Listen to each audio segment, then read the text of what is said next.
neza na neza natanguye kuvuga ati ndakoze umuziki nyawo, umuziki nzovuga ati ni official. Natanguye muri 2016 nasohoye indirimbo yitwa Ile Ile. Ni indirimbo navuga ati yarakunzwe, ariko rero ni indirimbo ego nari nkiri muto, ariko yarantwaye umwanya mwinshi, ibintu byinshi, kuko ntiyari nkwiriye ico gihe, kuko narayisohoye tuvuga ati n'aba star benshi bari bazwi ico gihe, nta numwe yari bwakore igikorwa nakoze ico gihe. Sasa kimaze gusohoka nsanga nikinkwiriye nanje, nsanga ndi muto kuri ico. Sasa bica bisaba yuko mfokasinga cyane, ndondera aba supporters basapotinga kugira ngume kuri rya niveau nyene shaka kugerako.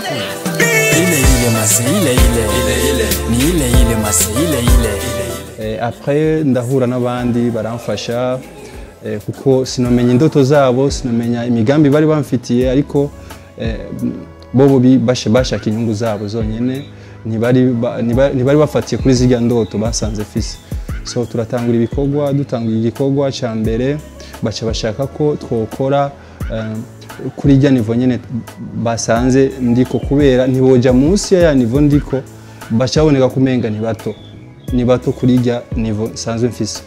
Turakora sasa, kubera bo bashaka inyungu direct nyene, baronka inyungu direct, baca baruha n'ingoga, bansiga mu sinzi no bivuga neza, ariko nuko bansize ndi jenyene ndikorana. Après mu mwaka uheze niho naciye nkora Hari Kera, ariko inyuma ya Ile Ile nakoze ibindi bikorwa bya Baraka the Prince, ba Country Boy, ba Fizo, ba Satbi, bose twarakoranye bishiye kuri kijya gikorwa kwanza cya mbere nakoze. Magonjwa la presha kichwa kunitesa kushinda ukunalia. So umwaka uheze niho nakoze Hari Kera. Hari Kera nayikoranye na Vishu Love. Ni igikorwa novuga ati cyazanye iyindi sura mu muziki wanje. Abantu umva siko bari bamenyereye, kuko kenshi naririmba igiswahili, ariko Hari Kera naririmbye ikirundi, baranahura bavuga ati bwabundi n'umurundi ashobora kuririmba ikirundi nawe. Hari Kera ubu twarahinduye systeme na strategy, muhira ducana amatara nitu. So kubera nyine nico gikorwa canje ico cya Hari Kera, cyari igikorwa canje jenyene nka kumwe natanguye kuri Ile Ile, kuko narasubiye inyuma ndatangura kandi bushasha. Bice bisaba kandi ko ndonka kandi izindi support, nuko naricaye ndasenga Imana, vuga ati Imana nanje mfasha ndonke abantu bamfata mu mugongo, bazi icyo bariko barakora, babona indoto zanje, tugere kure turi kumwe nabo nyene. So Imana iramfasha, ndaronka MA Production kwa Amiri. So n'ubundi kwa Amiri turiko turakora, n'igikorwa cya mbere cyasohotse, ndizera yuko indoto zanje zigiye gushika, ninabandanya mfatwa mu mugongo n'abafanzi bo muziki ndundi, abafanzi banje muri rusangi na media zose muri rusangi. Natanguye umva umuziki wanje wari ukuze cyane, sinari kubyishoboza. Sinari kubyishoboza kuko kari akantu gusa nagize kakajete cyasanga ntikazogumako, nibizo kwamaho misi yose. Sasa il faut ko ndonka abantu bansupportinga kugira mbandanye kuri rya niveau. Bansupportinga baca bamfasha kugusora audio, video, kugira publicité, ibikorwa byanje bimenyekane. Kera naririmba igiswahili, ndaririmba ikirundi, après ndavuga ati reka nshiremo ka melody ndari. Nuko nasohoye Flora kandi yakiriwe neza, kiyo n'igishika cyinshi.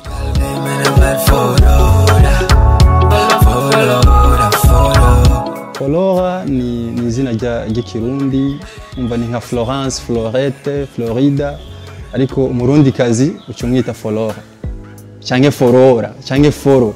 Ariyo ibikorwa byinshi ndiko ndakora, kandi abantu gusa bagume gusa bamfata mu mugongo, bakurikirana ibikorwa byanje, hama nta majambo menshi novuga, ariko abantu sifise byinshi novuga, ariko abantu bicare gusa bazi yuko ndiko ndabakora ibikorwa byiza kandi vuba bazobibona.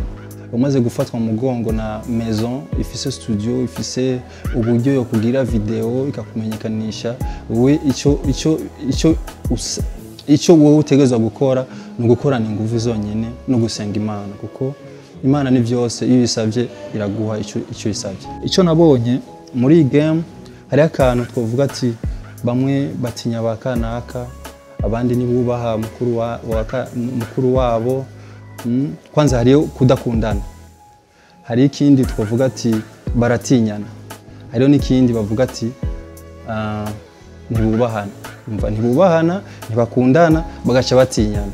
Sasa icyo ni ikintu twavuga ati nicyo gituma game yacu isubira inyuma kuko nta muntu ikubita kukiriza akavuga ati reka je nkora iki kintu ninamara kugikora je nzorabaho gishika. Bose bavuga ati ujya mukuru wanjye ntacyo arakora je nzogikora gute. Icyo ni ikintu twavuga ati nicyo kiriko kiratuma n'abaririmbyi bari hasi batari ko barakora cyane kugira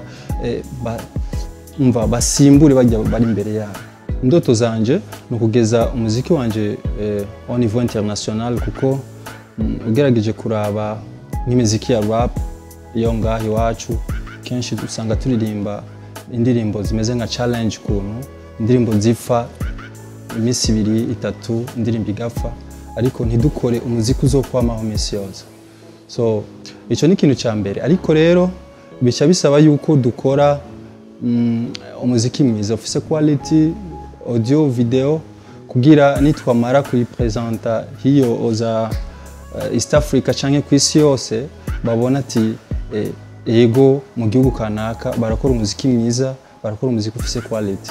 So je indoto zanje nkuko noba mfise abantu bankurikirana kuva kera barabona ati ego arafise indoto tugageje kuraba indirimbo ziwe quality video urabona nyine ko afise indoto yo gushika East Africa kuko kera naririmba n'ibiswahili cyane umva yari juste kumenyekana East Africa bamenya ati mu Burundi naho nyene hariyo rap y'igiswahili kuko ugerageje kuraba mu Burundi cyane kwisi yose turi ba gatatu bavuga igiswahili neza kwisi yose ariko rero nga mu Burundi uririmbye igiswahili uca wumva ati ujya no mu Tanzania ujya no mu Kongomani naho kandi tuvuga igiswahili neza.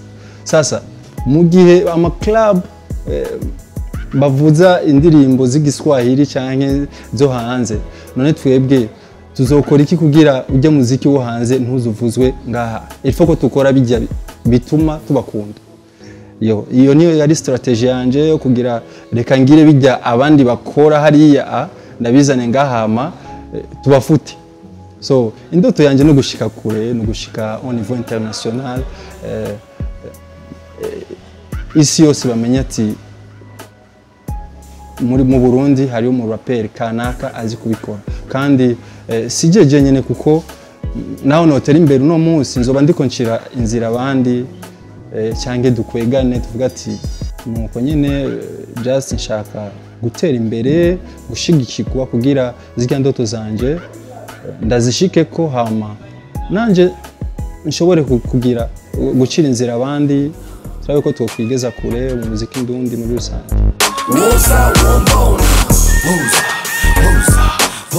Kingorongoro ni Kibantu.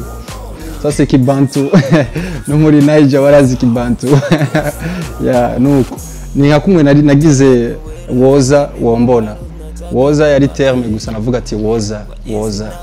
Ya ariko après ndavuga ati ndagishizemo kirundi byo navuga ati woza wombona. Kumbe biratoka. Ariko ugiye muri Sauza woza bavuga uko nyene woza. Kandi bifise siguro yo nyene woza. No mu kirundi nuko nyene. Sigura yuko Kibantu kiguma kizungurukira hariya nyene. Muri Niger ndashobora kugira navuga ati Kingorongoro. Bikagendeka.